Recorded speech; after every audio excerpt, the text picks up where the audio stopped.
Pedestrians have refused to use the footbridges provided. There is also the obstruction of traffic by passenger buses known as Trotros. Nancy Vulcania has been on location.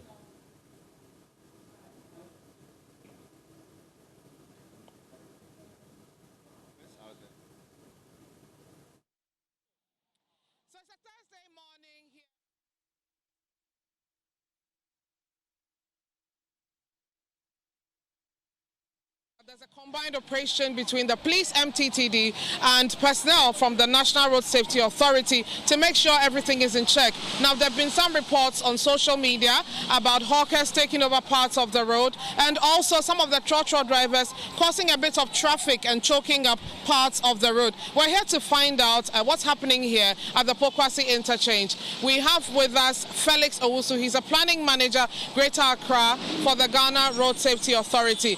Felix, how long have you been here trying to make sure things are working properly? First of all, good morning to you and your cherished viewers out there.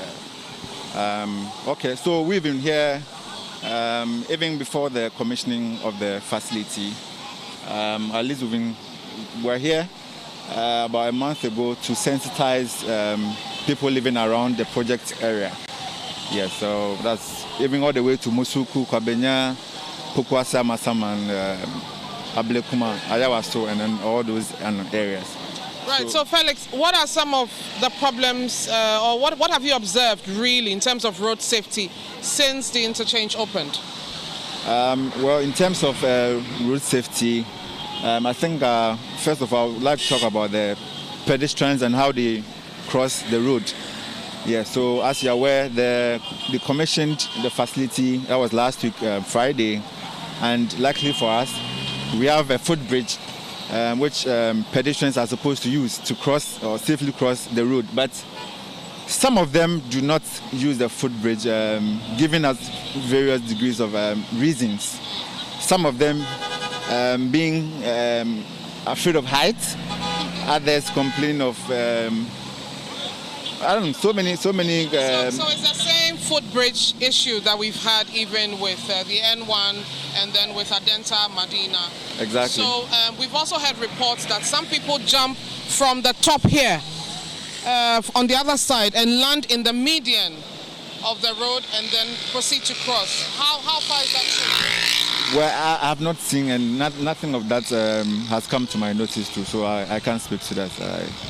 We've also had reports of some people selling their wares along the pavement of the road.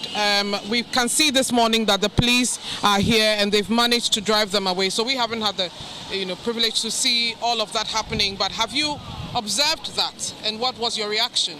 Well, I think that was true.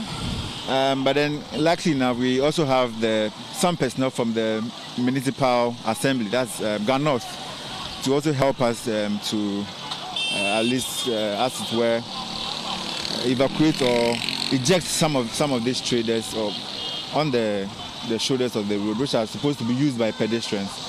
Yes. So lastly, before you go, there's also been reports of some of the Trotro drivers choking up some parts of the road to load passengers. What's that problem been about?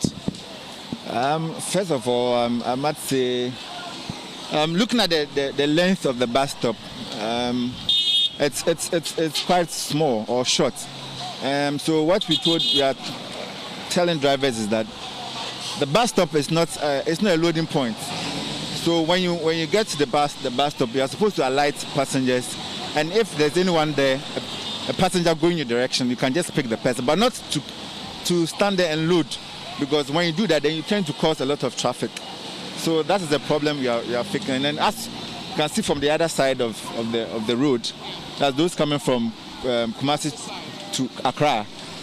The bus stop starts all over from where the tipper truck is parked, yes, up to this very point. But then most of the Trotro drivers do not stop there, but then they prefer to stop at the foot of the bridge, just because then I'll say it's because of the passengers, where the passengers also converge. So this morning I was there with some of the police personnel to actually make sure that the passengers do not converge, but then move to the bus stop where we can have the cars correctly parked so that we don't cause any unnecessary traffic on the highway.